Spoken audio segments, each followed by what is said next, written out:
Hello ಸ್ನೇಹಿತರೆ, ಸಪ್ತಪದಿ ಧಾರಾವಾಹಿಯ ಇಂದಿನ ಸಂಚಿಕೆಯಲ್ಲಿ ನೋಡುವುದಾದರೆ, ರೀ ಅಂದಾಗೆ ನಿಮ್ಗೆ ಏನೋ ಹೇಳೋದನ್ನ ಮರ್ತೋದೆ. ಏನ್ ಹೇಳು ಅಂತ ಹೇಳ್ಬೇಕಾದ್ರೆ ಆಗ ರೀ ನಾಳೆ ನಿಮ್ಗೊಂದು ಸರ್ಪ್ರೈಸ್ ಇದೆ. ಯಾವ ಸರ್ಪ್ರೈಸು? ಅಂತದೇನಿದೆ ಸರ್ಪ್ರೈಸ್? ಹೇಳ್ತಾ ಇದ್ದೀನಲ್ವಾ ಸರ್ಪ್ರೈಸ್ ಅಂತ. ಹೀಗೆ ಹೇಳಿದ್ರೆ ಏನ್ರಿ ಥ್ರಿಲ್ ಇರುತ್ತೆ ಅಂತ ಹೇಳಿ ಅವಳು ನನಗೆ ನಿದ್ದೆ ಬರ್ತಿದೆ ಅಂತ ಅವಳು ಮಲ್ಕೊಂತಾ ಇರ್ತಾಳೆ. ಆಗ ಇವಳೇನು ಈ ತರ ಹೇಳ್ತಾ ಇದ್ದಾಳೆ? ಇವಳು ನೋಡಿದ್ರೆ ನಾನು ಶ್ವೇತಾ ಜೊತೆ ಮಾತಾಡ್ತಾ ಇರೋದನ್ನ ನೋಡಿ ಬರ್ನ್ ಆಗ್ತಾಳೆ ಅನ್ಕೊಂಡ್ರೆ ನನಗೆ ಏನೋ ಟ್ವಿಸ್ಟ್ ಇಡ್ತಿದ್ದಾಳಲ್ಲ ಇವಳು ಅಂತ ತುಂಬಾ ಯೋಚನೆ ಮಾಡ್ತಾ ಇರ್ತಾನೆ. ಅಂಥದ್ದು ಏನಿದೆ ಸರ್ಪ್ರೈಸ್? ತುಂಬಾ ಯೋಚನೆ ಮಾಡಿ ಅವನ್ ಸರ್ಪ್ರೈಸ್ ಅವಳ ಇಷ್ಟ, ಏನಾನ ಮಾಡ್ಕೊಳ್ಳಿ ಬಿಡು, ನಾನು ಯಾಕೆ ಇಷ್ಟು ಟೆನ್ಷನ್ ತಗೊಳ್ತಿದ್ದೀನಿ ಅಂತ ರಾಜ್ ಸಹಾಯನ ಹೋಗಿ ಮಲ್ಕೊಂತಾನೆ. ಈ ಕಡೆ ನೋಡಿದ್ರೆ ಅನಾಮಿಕಾ ಕಲ್ಯಾಣ್ ಹತ್ರ, ಹೇಗಿತ್ತು ಇವತ್ತು ನಿನ್ ಫಸ್ಟ್ ಡೇ ಆಫೀಸ್ ವರ್ಕು? ಚೆನ್ನಾಗಿತ್ತು. ಏನೇನ್ ಕೆಲಸ ಮಾಡಿದೆ ಅಂತ ಕೇಳ್ತಾ ಇರ್ತಾಳೆ.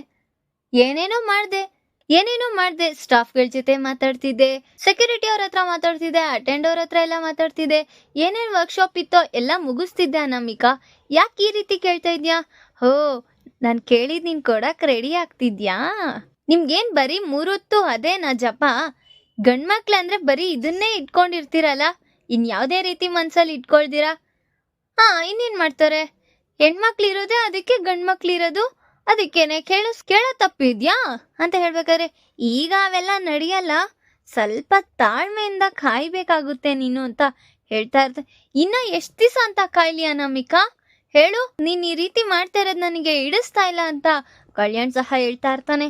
ಈ ಕಡೆ ನೋಡಿದ್ರೆ ರಾಜ್, ಯಾಕೆ ಇವಳು ಈ ರೀತಿ ಹೇಳಿದ್ಲು ಅಂತ ಸರ್ಪ್ರೈಸ್ ಏನಿದೆ ಅಂತ ತುಂಬಾ ಯೋಚನೆ ಮಾಡ್ತಾ ಕಳವತಿ ಅಂತ ಎಬ್ಬಿಸ್ತಾ ಇರ್ತಾನೆ. ಅವಳು ನೋಡಿದ್ರೆ ತುಂಬಾ ಗಾಢವಾದ ನಿದ್ದೆಯಲ್ಲಿ ಮುಳುಗೋಗಿರ್ತಾಳೆ. ಅಲ್ಲ, ಇವಳು ಈ ತರ ಸರ್ಪ್ರೈಸ್ ಅಂತ ಬಾಂಬ್ ಇಟ್ಬಿಟ್ಟು ಎಷ್ಟು ಆರಾಮಾಗಿ ನಿದ್ದೆ ಮಾಡ್ತಿದ್ದಾಳೆ ಅನ್ಕೊಳ್ತಾ ಅವಳು ಕಿವಿಲಿದ್ದು ಹತ್ತಿನ ತೆಗ್ದಿ ಕಳವತಿ ಅಂತ ಹೇಳ್ಬೇಕು. ಯಾಕ್ರಿ, ಏನಾಯ್ತು? ಶ್ವೇತಾಗ್ ತಾಳಿ ಕಟ್ಬಿಟ್ರಾ? ಅಯ್ಯೋ, ಅಕ್ಷತೆ ಕಾಳೆಲ್ಲ ಹಾಕ್ತಾ ಇದ್ರು. ಅಯ್ಯೋ, ಯಾಕ್ರಿ ಈ ರೀತಿ ಎಬ್ಸಿದ್ರಿ? ಏನ್ ಯೋಚನೆ ಮಾಡ್ತಿದ್ಯಾ? ಅಯ್ಯೋ, ಅದು ನೀವು ಶ್ವೇತನ್ಗೆ ತಾಳಿ ಕಟ್ತಾ ಇದ್ದೀರಾ, ನಾವೆಲ್ಲರೂ ಅಕ್ಷತೆ ಕಾಳು ಹಾಕ್ತಿದೀವಿ ರೀ ಅಂತ ಹೇಳ್ತಾ ಇರ್ತಾರೆ. ಏನ್ ಇಂಥ ಕನ್ಸ್ ಕಾಣ್ತಿದ್ಯಾ? ಅಯ್ಯೋ, ಮತ್ತೆ ಯಾಕ್ರಿ ನೀವು ಇಷ್ಟೊತ್ತಲ್ಲಿ ಹೀಗೆ ಎಬ್ಬಿಸ್ತಿದ್ದೀರಾ? ಅಂತದ್ ಏನಾಯ್ತು ಹೇಳಿ ಅಂತ ಹೇಳ್ಬೇಕಾದ್ರೆ, ನೀನ್ ಏನೇನೋ ಹುಚ್ಚ ಕನ್ಸೆಲ್ಲ ಕಣ್ಬೇಡ, ನೀನ್ ಅನ್ಕೊಳ್ಳೋದೆಲ್ಲ ಏನೂ ಆಗಲ್ಲ ಅಂತ ರಾಜ್ ಹೇಳ್ತಾ ಇರ್ತಾನೆ. ಸರಿ, ಈಗ ಎಬ್ಸಿದ್ ಏನ್ ವಿಚಾರ ಫಸ್ಟ್ ಹೇಳಿ ಅಂತ ಹೇಳ್ಬೇಕಾದ್ರೆ, ಅಲ್ಲ ಏನೋ ಸರ್ಪ್ರೈಸ್ ಅಂದೆ, ನನ್ ಕೆಲ್ ತಡ್ಕೊಳಕ್ ಆಗ್ತಾ ಇಲ್ಲ, ಏನ್ ಸರ್ಪ್ರೈಸ್ ಹೇಳು ಅಂತ ಹೇಳ್ಬೇಕಾದ್ರೆ, ರೀ ಅದು ಸರ್ಪ್ರೈಸ್ ಅಂದ್ಮೇಲೆ ಸರ್ಪ್ರೈಸೇ ಇರುತ್ತೆ ರೀ. ಈಗ ಮಧ್ಯರಾತ್ರಿ ಎಪ್ಸಿ ಹಿಂಗ್ ಕೇಳೋ ಅಂತದ್ದಿದ್ಯಾ? ಮತ್ ನನಗ್ ಗೊತ್ತಾಗ್ಬೇಕು ಈಗ್ಲೇ, ಏನ್ ಸರ್ಪ್ರೈಸ್ ಹೇಳು ಅಂತ ಹೇಳ್ತಿದ್ರು. ರೀ, ಈಗ ನನಗ್ ನಿದ್ದೆ ಬರ್ತಿದೆ, ಬೆಳಗ್ಗೆವರೆಗೂ ಕಾಯ್ರಿ, ನಾನು ಹೇಳ್ತೀನಿ ಅಂತ ಹೇಳ್ಬೇಕಾದ್ರೆ, ಹೀಗೆ ಹೇಳು. ಇಲ್ಲ ರೀ, ನಾನು ಹೇಳಲ್ಲ ಅಂತ ಹೇಳ್ತಾ ಇರ್ತಾಳೆ. ಆಗ ಸರಿ, ಏನೋ ಮಲ್ಕೋ, ನನಗೇನು ಅಂತ ರಾಜಿನ ಕಾವ್ಯಂಗೆ ಹೇಳಿ ಅವನು ಸಹ ಮಲ್ಕೊಂತಾ ಇರ್ತಾನೆ. ಏನಿರ್ಬೋದು ಬೆಳಗ್ಗೆ ಅನ್ನೋಷ್ಟಲ್ಲಿ ಮತ್ತೆ ಇವಳೇನಾದ್ರು ತುಫಾನ್ನ ಹುಟ್ಟಿಸ್ತಾಳ ಅಂತ ಯೋಚನೆ ಮಾಡ್ತಾ ಇರ್ತಾನೆ ರಾಜ್. ಈ ಕಡೆ ನೋಡಿದ್ರೆ ಸ್ವಪ್ನ ಅವಳ ಪಾಡಿಗೆ ಅವಳು ಬುಕ್ ಓದ್ತಾ ಇರ್ತಾಳೆ. ಆಗ ಅವ್ರ ಮನೇಲಿ ಕೆಲಸ ಮಾಡೋ ಹುಡುಗಿ, ಮೇಡಮ್ ತಗೊಳ್ಳಿ ಜ್ಯೂಸ್ ಅಂತ ಹೇಳ್ಬೇಕಾದ್ರೆ, ನೀನ್ ಯಾಕೆ ತಂದಿದ್ಯಾ? ಎಲ್ಲೋದ್ರು ನಮ್ಮ ಅತ್ತೆ ಅಂತ ಕೇಳ್ಬೇಕಾದ್ರೆ, ನಿಮ್ಮ ಅತ್ತೆಯವರು ರೂಮಲ್ಲೇ ಇದ್ದಾರೆ, ಎಲ್ಲಿದ್ದಾರೆ ಅಂತ ನನಗೂ ಗೊತ್ತು, ಯಾಕೆ ನೀನ್ ತಗೊಬಂದಿದ್ಯಾ? ಅವ್ರಿಗೇನಾಗಿದೆ ಅಂತ ಕೇಳ್ತಾ ಇರ್ತಾಳೆ. ಇನ್ಮೇಲೆ ನಾನೇ ನಿಮ್ ಕೆಲ್ಸ ಏನಿದ್ರು ನಾನೇ ನೋಡ್ಕೋಬೇಕಂತೆ ಮೇಡಮ್ ಅಂತ ಹೇಳ್ತಾ ಇದ್ದೆ. ಅವ್ರೇನ್ ಮಾಡ್ತಿದ್ದಾರೆ ಅಲ್ಲಿ? ಗೊತ್ತಿಲ್ಲ ಮೇಡಮ್. ಸರಿ ಅಂತ ಸ್ವಪ್ನ ಅಲ್ಲಿಂದ ಹೋಗ್ತಾಳೆ. ನೋಡಿದ್ರೆ ನಾಗವೇಣಿ ಜ್ಯೂಸ್ ಕುಡಿತಾ ಹಾಡೊಳಗೆ ಮುಳುಗೋಗಿ ಅವಳಲ್ಲಿ ಅವಳು ಡ್ಯಾನ್ಸ್ ಆಡ್ಕೊಂತಾ ಇರ್ತಾಳೆ. ಆಗ ಸ್ವಪ್ನ ಬಂದಿ, ಏನಾಯ್ತು ಇವ್ರಿಗೆ ಈ ರೀತಿ ಆಡ್ತಿದಾರಲ್ಲ ಅಂತ ಸ್ವಪ್ನ ನೋಡ್ತಾ ಅವ್ರ ಕೈ ಇಟ್ಕೊಂಡಿರೋದ ನೋಡಿ ಅವಳಿನ ಸ್ವಪ್ನ ಹೋಗಿ ನಾಗವೇಣಿ ಅವ್ರ ಕೈ ಇಟ್ಕೊಂಡು ತಿರುಗಿಸ್ತಾ ಇರ್ತಾಳೆ. ಯಾರಿದು? ನನ್ ಕನ್ಸಿನ ರಾಜ ಬಂದಿದಾನ ಅಂತ ಕಣ್ ತಗ್ ನೋಡಿದ್ರೆ ಸ್ವಪ್ನ ಇರ್ತಾಳೆ. ಹೇಯ್, ನೀನ್ ಯಾಕೆ ಬಂದಿದ್ಯಾ? ಯಾವಾಗೆ ಬಂದೆ ನೀನು ಅಂತ ಕೇಳ್ತಾ ಇರ್ತಾರೆ ನಾಗವೇಣಿಯವರು. ನೀವು ನಮ್ಮ ಅಂಕಲ್ ಅವ್ರ ಚರಿತ್ರೆನ ಊಹೆ ಮಾಡ್ಕೊಂಡು ಡ್ಯಾನ್ಸ್ ಆಡ್ತಿದ್ರಲ್ಲ, ಹಾಗೆ ಬಂದೆ ನಾನು. ನೀನು ನನ್ ಗಂಡನ ಬಗ್ಗೆ ಮಾತಾಡೋ ಅಂತ ರೈಟ್ಸ್ ನಿನಗಿಲ್ಲ.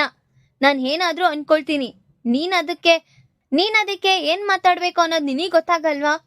ಯಾವಾಗ ಬರ್ಬೇಕು, ಏನ್ ಮಾಡ್ಬೇಕು ಅಂತ ಗೊತ್ತಾಗಲ್ವಾ ಅಂತ ನಾಗವೇಣಿ ಹೇಳ್ತಾ ಇರ್ತಾರೆ. ಆಗ ನಿಮಗೆ ಗೊತ್ತಾಗ್ಬಾರ್ದ? ಅಷ್ಟು ಬುದ್ಧಿ ಇಲ್ವಾ? ಅಂತದ್ ಏನ್ ಮಾಡ್ದೆ? ನಿನಗೇನೇನ್ ಸೌಕರ್ಯ ಬೇಕೋ ಎಲ್ಲ ಮನೆ ಕೆಲ್ಸದೊಳಗೆ ಹೇಳಿ ಕಳ್ಸಿದೀನಿ ತಾನೆ. ಅಲ್ಲ, ನಮ್ಮ ಮನೆ ಕೆಲ್ಸದೊಳಗೇನು ನನ್ನ ಮೇಲೆ ಅಕ್ರೆ ಇರುತ್ತಾ? ನನಗೆ ಹುಟ್ಟೋ ಮಗು ನಾನು ನೋಡ್ಕೊಳ್ಬೇಕಾಗಿರೋದು ಎಲ್ಲ ನಿಮ್ದು ಜವಾಬ್ದಾರಿ. ಅವಳು ಬಂದು ಎಲ್ಲ ನೋಡ್ಕೊಳ್ಬೇಕಾಗಿರೋದು. ಏನಿದ್ರು ನೀವು ಎದುರಿಗೆ ನಿಂತು ಏನ್ ಮಾಡ್ಬೇಕು ಏನಿಲ್ಲ ಅಂತ ನೋಡ್ಕೊಳ್ಬೇಕಾಗಿರೋದು ನೀವು. ಅವರೆಲ್ಲ ಸರಿ ಹೋಗಲ್ಲ, ನನಗದಿಷ್ಟಾನೂ ಆಗಲ್ಲ. ಈಗೇನು ನಾನೇ ಮಾಡ್ಬೇಕಾ? ಹೌದು, ನೀವೇ ಮಾಡ್ಬೇಕು. ನೀವು ಮಾಡಿದ್ರೇನೆ ನನಗೆ ಸ್ಯಾಟಿಸ್ಫೈ ಆಗುತ್ತೆ ಅಂತ ಸ್ವಪ್ನ ಹೇಳ್ತಾ ಇರ್ತಾಳೆ. ಸರಿ ಮಾಡ್ತೀನಿ ಹೋಗು ಎದ್ದಿ ಅಂತ ಹೇಳ್ಬೇಕಾದ್ರೆ ಏನಂತ ದರಿದ್ರ ಬಂದ್ಬಿಟ್ಟಿದ್ದಾಳಪ್ಪ ಇವಳು. ಯಾವಾಗ ಈ ಪೀಡೆನ ನಾನು ಹೊರಗೆ ಹಾಕಿಸ್ತೀನೋ ಅಂತ ತುಂಬಾ ಯೋಚನೆ ಮಾಡ್ತಾ ಇರ್ತಾಳೆ ನಾಗವೇಣಿ. ಈ ಧಾರಾವಾಹಿಯ ಪ್ರತಿಯೊಂದು ಸಂಚಿಕೆ ತಪ್ಪದೆ ನೋಡಬೇಕಾದರೆ ನಮ್ಮ KTVS 365 ಚಾನಲ್ನ ಹೀಗೆ ಸಬ್ಸ್ಕ್ರೈಬ್ ಮಾಡ್ಕೊಳ್ಳಿ. ಹಾಗೆ ಪಕ್ಕದಲ್ಲಿರುವ ಬೆಲ್ ಬಟನ್ ಅನ್ನು ಪ್ರೆಸ್ ಮಾಡಿ ಅದರಲ್ಲಿ ಆಲ್ ಆಪ್ಷನ್ ಸೆಲೆಕ್ಟ್ ಮಾಡ್ಕೊಳ್ಳಿ. ಇದರಿಂದ ನಾವು ರಿಲೀಸ್ ಮಾಡುವಂತಹ ಸಂಚಿಕೆ ಅಪ್ಡೇಟ್ ನೋಟಿಫಿಕೇಶನ್ ಸಿಗುತ್ತೆ. ಇನ್ನ ರಾಜ್ ನಿದ್ದೆಗಣ್ಣಲ್ಲೇ ಕಳಾವತಿ ಸರ್ಪ್ರೈಸ್ ಏನ್ ಹೇಳು, ಕಳಾವತಿ ಸರ್ಪ್ರೈಸ್ ಏನ್ ಹೇಳು ಅಂತ ಎದ್ದು ನೋಡ್ತಾನೆ. ಕಳಾವತಿ ಅಲ್ಲಿ ನೋಡಿದ್ರೆ ಅಲ್ಲಿ ಕಳಾವತಿ ಇರೋದಿಲ್ಲ. ಸೀದಾ ಇನ್ನ ಕಿಚನ್ಗೆ ಓಡ್ ಬರ್ತಾನೆ. ಕಳಾವತಿ ಏನು ಸರ್ಪ್ರೈಸ್ ಅಂದಲ್ಲ, ಏನ್ ಹೇಳು? ಯಾಕ್ರಿ ನಾನು ಸರ್ಪ್ರೈಸ್ ಅಂತ ಹೇಳಿದ್ದೆ, ಇನ್ನು ನೀವು ಯೋಚನೆ ಮಾಡ್ದಿರಾ ನೈಟ್ ಎಲ್ಲ ನಿದ್ದೆನೆ ಮಾಡಿಲ್ವಾ ಅಂತ ಹೇಳ್ತಾ ಇರ್ತಾರೆ. ಅಟ್ ಎ ಟೈಮ್ಗೆ ಅವ್ರ ಅಜ್ಜಿ ಬರ್ತಾರೆ. ಯಾಕೆ ಕಾವ್ಯ ಏನಾಯ್ತು? ರಾಜ್ ಏನ್ ಬೆಳಗ್ಗೆನೆ ನಿನ್ಗೆ ಅಡಿಗೆ ಮನೆಯಲ್ಲಿ ಸಹಾಯ ಮಾಡಕ್ ಬಂದಿದ್ದಾನಾ? ಅಯ್ಯೋ ಏನಿಲ್ಲ ಅಜ್ಜಿ. ಹಾಗ ಹೌದು, ನೀನು ಮರ್ತೋಗಿದ್ಯಾ? ಸರ್ಪ್ರೈಸ್ ಇದೆ ಅಲ್ವಾ ಇವತ್ತು? ಅಜ್ಜಿ ನಿಮಗೂ ಗೊತ್ತಾ? ಹಾ ಗೊತ್ತು ಕಾವ್ಯ, ನಿನಗ್ ಲೇಟ್ ಆಗುತ್ತೆ, ಹೋಗು ರೆಡಿ ಆಗು ಅಂತ ಹೇಳಿ ಕಳಿಸ್ತಾ ಇರ್ತಾರೆ ಅವ್ರ ಅಜ್ಜಿ. ಆಗ ಅಜ್ಜಿ ನಿಮಿಗೂ ಗೊತ್ತಾ? ಹಾ ಗೊತ್ತು, ಹೇಳಿ ಮತ್ತೆ ಏನು ಅಂತ ಸರ್ಪ್ರೈಸ್ ಏನಿದೆ ಹೇಳಿ ಅಜ್ಜಿ ಅಂತ ಕಾವ್ಯ ಹೇಳಿದ್ಲಲ್ವಾ ಸರ್ಪ್ರೈಸ್ ಅಂತ. ಅದೇನೆ ಸರ್ಪ್ರೈಸ್. ಅದೇ ಏನು? ನಿನ್ಗೆ ಗೊತ್ತಾಗುತ್ತೆ ಸರ್ಪ್ರೈಸ್ ಅಂತ ಹೇಳಿದಾಳಲ್ವಾ, ಅಷ್ಟೇ ನನಗೂ ಹೇಳಿದು ಅಂತ ಅವ್ರ ಅಜ್ಜಿನೂ ಸಹ ಹೇಳ್ತಾ ಇರ್ತಾರೆ. ಆಗ ಇವನ್ಗೆ ಇವಾಗ ಗೊಂದಲ ಸ್ಟಾರ್ಟ್ ಆಗಿದೆ. ಇನ್ ಮುಂದೆ ಕಾವ್ಯ ಏನ್ ಮಾಡ್ಬೇಕು ಅಂತ ಮಾಡೇ ಮಾಡ್ತಾಳೆ. ರಾಜ್ ಪ್ರೀತಿ ಹೇಗ್ ತರಿಸ್ಬೇಕು ಅಂತ ಗೊತ್ತಿದೆ ಅವಳಿಗೆ ಅಂತ ಅವರು ಸಹ ಇನ್ನ ಈ ಕಡೆ ಅನ್ಕೊಳ್ತಾ ಇರ್ತಾರೆ. ಈ ಕಡೆ ನೋಡಿದ್ರೆ ಕಾವ್ಯ ರೆಡಿ ಆಗ್ತಾ ಇರ್ತಾಳೆ. ಏನು ಮತ್ತೆ ಹಳೆ ಸೀರೆ ಹಳೆ ಕುಂಕುಮನೇ ಇಟ್ಕೊಂಡಿದ್ಯಾ? ರೀ ನನ್ ಸೀರೆಗೆ ನನ್ ಕಟ್ಬೊಟ್ಟುಗೆ ಎಷ್ಟ್ ಜನ ಫ್ಯಾನ್ ಫಾಲೋವರ್ಸ್ ಇದಾರೆ ಗೊತ್ತಾ? ಎಷ್ಟ್ ಜನ ಕಾಯ್ತಾ ಇದಾರೆ ನಾನ್ ಈ ರೀತಿ ರೆಡಿ ಆಗೋದನ್ನ ನೋಡಿ. ಹಾ ಹೌದು ಬಿಡು, ಅಷ್ಟು ತ್ರಿಪುರ ಸುಂದ್ರಿ ಅಲ್ವಾ ನೀನು, ಅದಕ್ಕೆ ಕಾಯ್ತಾ ಇರ್ತಾರೆ. ಈಗ ಯಾಕ್ರಿ ಬಂದಿವಾಗ ನನ್ನ ಕೆಣಕ್ತಾ ಇದ್ದೀರಾ? ಅಲ್ಲ ಫಸ್ಟ್ ನೀನ್ ಹೇಳು, ಎಲ್ಲಿಗೆ ಹೋಗ್ತಿದ್ಯಾ? ಆಫೀಸಿಗೆ ಬರಲ್ವಾ? ಇಲ್ಲ, ಈಗ ನಾನು ಆಫೀಸಿಗೆ ಬರಲ್ಲ, ನೇರವಾಗಿ ನಾನು ಏರ್ಪೋರ್ಟ್ಗೆ ಹೋಗ್ತಾ ಇದ್ದೀನಿ. ಹಾ ಏರ್ಪೋರ್ಟ್ಗ? ಅದು ನೀನು? ಹೌದು ನಾನೇ ಹೋಗ್ತಿದ್ದೀನಿ. ಅಲ್ಲಿ ಏನು ರೂಲ್ಸು ರೆಗ್ಯುಲೇಷನ್ ಗೊತ್ತಿದ್ಯಾ? ಫಸ್ಟ್ ಆಫ್ ಆಲ್ ನಿನ್ನ ಒಳಗ್ ಬಿಡ್ತಾರಾ? ಯಾಕೆ ಬಿಡಲ್ಲ?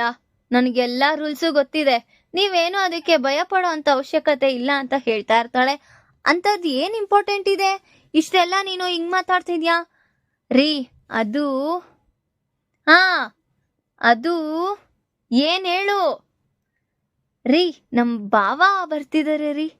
ಹಾ ಅವನ್ ಯಾವನು? ರೀ ಯಾಕ್ರಿ ಒಂದೇ ಸತಿ ಹಾಗನ್ಬಿಟ್ರಿ? ನಮ್ ಬಾವ ರೀ, ಚಿಕ್ಕ ವಯಸ್ಸಿಂದ ನಾನು ನಮ್ ಬಾವನ ಎಷ್ಟು ಪ್ರೀತಿಯಿಂದ ಬಾವ ಬಾವ ಅಂತ ಕೂಗ್ತಿದ್ದೆ ಗೊತ್ತಾ? ನೀವ್ ಒಂದೇ ಸತಿ ಅವನ್ ಯಾವನು ಅಂದ್ಬಿಟ್ರೆ ನನ್ಗೆ ಹರ್ಟ್ ಆಗಲ್ವಾ? ಹಾ ನಿನಗೆ ಹರ್ಟ್ ಆಗುತ್ತಾ? ಅಂತದ್ ಏನ್ ಮಾಯ ಮೋಡಿ ಮಾಡಿದಾನೆ ಅಂತ ಕೇಳ್ಬೇಕಾದ್ರೆ, ರೀ ನಮ್ ಬಾವ ಒನ್ಸ್ ಅಪಾನ್ ಅ ಟೈಮ್ ನನ್ನ ಮದ್ವೆ ಆಗ್ಬೇಕು ಅನ್ಕೊಂಡಿದ್ರು. ಹಾ ನನ್ ದುರಾದೃಷ್ಟದಿಂದ ನಿಮ್ಮಂತವ್ರನ್ನ ಮದ್ವೆ ಆಗಿದ್ದೀನಿ. ಏನು ದುರಾದೃಷ್ಟದಿಂದ ನೀನ್ ನನ್ನ ಮದ್ವೆ ಆದ? ಹೌದು ಮತ್ತೆ ಏನೇನೋ ಆಗೋಯ್ತು ಬಿಡಿ, ಈಗ ಅದನ್ನ ಮಾತಾಡಿ ಏನ್ ಪ್ರಯೋಜನ? ಅಲ್ಲಿ ನಮ್ ಬಾಬಾ ಬರ್ತಿದ್ದಾರೆ, ಕಾಯ್ತಾ ಇರ್ತಾರೆ, ನಾನ್ ಹೊರಡ್ಬೇಕು ಅಂತ ಹೇಳ್ತಾ ಇರ್ತಾಳೆ. ಹಾ ನೀನೇನ್ ಅಷ್ಟ ಅಡಾವಿಡಿಗೆ ಹೋಗ್ತಿದ್ಯಾ? ಅಂತದ್ ಏನಿದೆ? ರೀ ನಿಮ್ಗೆಲ್ಲ ಹೇಳಕ್ ಆಗಲ್ಲ ರೀ, ಇನ್ನು ಪರ್ಸನಲ್ ಆಗಿರೋ ವಿಚಾರಗಳಿದೆ. ಅಂತದೇನು ಪರ್ಸನಲ್ ಆಗಿರೋ ವಿಚಾರ?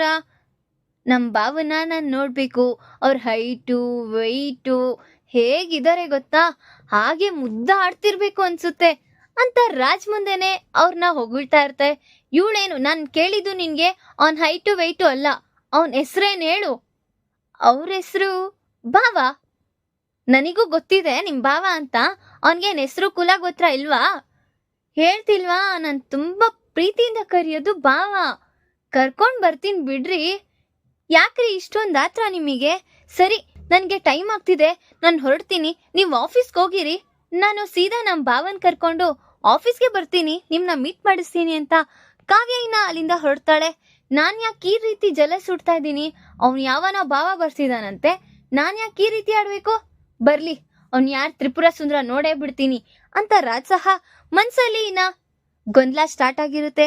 ಈ ಕಡೆ ನೋಡಿದ್ರೆ ಕಲ್ಯಾಣ್ ಇನ್ನ ಆಫೀಸ್ಗೆ ಹೋಗ್ಬೇಕು ಅಂತ ರೆಡಿ ಆಗ್ತಾ ಇರ್ತಾನೆ. ಆಗ ಅನಾಮಿಕಾ ಬಂದಿ, ಕವಿ ಆಫೀಸಿಗೆ ಹೊರಟಾ? ಹೋ, ಆಫೀಸ್ಗೆ ಹೋಗ್ಬಾರ್ದಾ ಹೇಳು, ನಾನು ಹೋಗೋದಿಲ್ಲ, ಇಲ್ಲೇ ಇರ್ತೀನಿ ಅಂತ ಹೇಳ್ಬೇಕಾದ್ರೆ, ಅದು ನೀನೀಗ ಆಫೀಸಿಗೆ ಹೋಗ್ಬೇಡ ಬಿಡು, ಹೊರ್ಗಡೆ ಎಲ್ಲಾದ್ರೂ ಹೋಗೋಣವಾ? ಏನು ಹೊರ್ಗಡೆನಾ? ಈಗ? ಹೌದು, ಯಾಕೆ ಹೊರ್ಗಡೆ ಹೋಗೋಕ್ಕೂ ಪರ್ಮಿಷನ್ ತಗೋಬೇಕಾ? ಹಾಗೇನೂ ಇಲ್ಲ, ನನ್ ಶ್ರೀಮತಿ ಅವ್ರು ಕೇಳ್ತಿದಾರಲ್ಲ, ಕರ್ಕೊಂಡು ಹೋಗ್ತೀನಿ, ಎಲ್ಲಿ ಹೋಗೋಣ ಹೇಳು ಅಂತ ಹೇಳ್ತಾ ಇರ್ತಾರೆ. ರೀ, ಶಾಪಿಂಗ್ ಹೋಗೋಣವಾ? ಈಗ ಶಾಪಿಂಗಾ? ಹೌದು ರೀ, ಎಷ್ಟೋ ದಿವಸಗಳಾಯ್ತು ನಾನು ನಿಮ್ಮ ಜೊತೆ ಶಾಪಿಂಗ್ ಮಾಡಿ, ಹೊರ್ಗಡೆ ಹೋಗೋಣ ಅಂತ ಹೇಳ್ತಾ ಇರ್ತಾರೆ. ಸರಿ ಆಯ್ತು, ನಾನು ಹೋಗಿ ನಮ್ಮ ಅದ್ಗೆ ಹತ್ರ ಕ್ರೆಡಿಟ್ ಕಾರ್ಡು ಎಲ್ಲ ಈಸ್ಕೊಂಡ್ ಬರ್ತೀನಿ ಅಂತ ಹೇಳ್ತಾ ಇರ್ತಾರೆ. ಏನು, ನಿಮ್ ಕ್ರೆಡಿಟ್ ಕಾರ್ಡ್ ನಿಮ್ಮ ಹತ್ರ ಇಲ್ವಾ? ನಮ್ಮ ಅತ್ಗೆ ಹತ್ರ ಇದೆ. ನಿಮ್ಮ ಅತ್ಗೆಗೆ ಯಾಕೆ ಕೊಟ್ಟಿದ್ದೀರಾ? ಇಷ್ಟ ದಿವಸ ಆದ್ರೆ ನಮ್ ದೊಡ್ಡಮ್ಮ ನೋಡ್ಕೊಂತಿದ್ರು, ಈಗ ಎಲ್ಲ ಅಧಿಕಾರ ನಮ್ಮ ಅತ್ಗೆಗಿದ್ಯಲ್ವಾ, ನಮ್ಮ ಅತ್ಗೆನೆ ಕೇಳ್ಬೇಕು. ಹೌದಾ, ನಿಮ್ಮ ಅತ್ಗೆನೆ ಕೇಳ್ಬೇಕಾ? ಇವಾಗ ನಾವು ಹೋಗೋಕ್ಕೂ ಪರ್ಮಿಷನ್ ಅವ್ರ ಹತ್ರ ಈಸ್ಕೊಂಡ್ ನಾವು ಹೋಗ್ಬೇಕಾ? ಕಾಸುನು ಸಹ ಅವ್ರ ಹತ್ರ ಕೇಳ್ಬೇಕಾ? ಹಾಗಾದ್ರೆ ಬೇಡ ಬಿಡಿ, ನಾನೇ ಹೋಗ್ತೀನಿ ಅಂತ ಅನಾಮಿಕಾ ಅಲ್ಲಿಂದ ಹೊರಡ್ತಾಳೆ. ಇರು ಅನಾಮಿಕಾ, ಒಂದ್ ನಿಮಿಷ ಅಂತ ಹೇಳ್ತಿದ್ರು. ಅನಾಮಿಕಾ ತುಂಬಾ ಕೋಪ ಮಾಡ್ಕೊಂಡು ಅವ್ರ ಅತ್ತೆ ಹತ್ರ ಬಂದಿ, ಅತ್ತೆ ನಾನ್ ಏನ್ ಅನ್ಕೊಂಡಿದ್ದೀರಾ ಈ ಮನೆಯಲ್ಲಿ? ಯಾಕ ಅನಾಮಿಕಾ, ಏನಾಯ್ತು? ನಾನ್ ಈ ಮನೆ ಸೊಸೆ ಅಲ್ವಾ? ಅಂತದ್ ಈಗೇನಾಯ್ತು ಅಂತ ಧನಲಕ್ಷ್ಮಿ ಕೇಳ್ತಾ ಇರ್ತಾಳೆ. ಹಾಗಲ್ಲ ಅತ್ತೆ, ಕಾವ್ಯಂಗಿರೋ ಅಧಿಕಾರನೇ ಅಲ್ವಾ ನನಗೂ ಇರೋದು, ಅವ್ರಿಗಿಂತ ಜಾಸ್ತಿನೇ ಇದೆ ಅಲ್ವಾ ನನಗೆ? ಹೌದು, ಅವಳಿಗಿಂತ ಜಾಸ್ತಿನೇ ಇದೆ. ಇವಾಗ ನಿನಗ್ ಯಾರು ಏನಾದ್ರು ಅಂದ್ರ? ಅಲ್ಲ ಅತ್ತೆ, ಎಲ್ಲ ಕಾವ್ಯ ಹಂಗಲ್ಲೇ ಇರ್ಬೇಕಂದ್ರೆ ಹೇಗತ್ತೆ? ಈಗ ನಾವು ಹೊರ್ಗಡೆ ಹೋಗ್ಬೇಕಂದ್ರೂ ಅವ್ರ ಹತ್ರ ಕೈ ಚಾಚ್ಬೇಕಾ, ಕಾಸು ಕೊಡಿ ಅಕ್ಕ ಅಂತ ಅನಾಮಿಕಾ ಹೇಳ್ತಾ ಇರ್ತಾಳೆ. ಆಗ ನೀನ್ ಯಾರಿಗೂ ಕಾಸು ಕೇಳೋ ಅಂತ ಅವಶ್ಯಕತೆ ಇಲ್ಲ ಅನಾಮಿಕಾ, ಅಂತದ್ ಏನಾಯ್ತು ಹೇಳು ಅಂತ ಧನಲಕ್ಷ್ಮಿ ಅನಾಮಿಕನ ಹತ್ರ ಕೇಳ್ತಾ ಇರ್ತಾಳೆ. ಈಗ ಅನಾಮಿಕಾ ಇಲ್ದಿರೋ ವಾದಗಳನ್ನೆಲ್ಲ ಸೃಷ್ಟಿಸ್ತಾ ಇದ್ದಾಳೆ, ಕಾವ್ಯನ್ ಮೇಲೆ ಇಲ್ದಿರೋ ಆರೋಪನ ಹಾಕ್ತಾ ಇದ್ದಾಳೆ.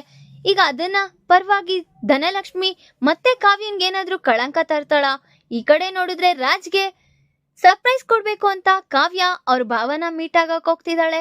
ಅವ್ರು ಯಾರು ಅನ್ನೋದನ್ನ ಮುಂದಿನ ಭಾಗದಲ್ಲಿ ತಿಳಿಸ್ಕೊಡ್ತೀನಿ. ಈ ವಿಡಿಯೋ ಇಷ್ಟ ಆದ್ರೆ ಲೈಕ್ ಮಾಡಿ, ನಿಮ್ಮ ಫ್ರೆಂಡ್ಸ್ ಆಗಿ ನಿಮ್ಮ ರಿಲೇಟಿವ್ಸ್ಗೂ ಶೇರ್ ಮಾಡಿ ಅಂಡ್ ಕಮೆಂಟ್ ಮಾಡಿ. Thanks for watching.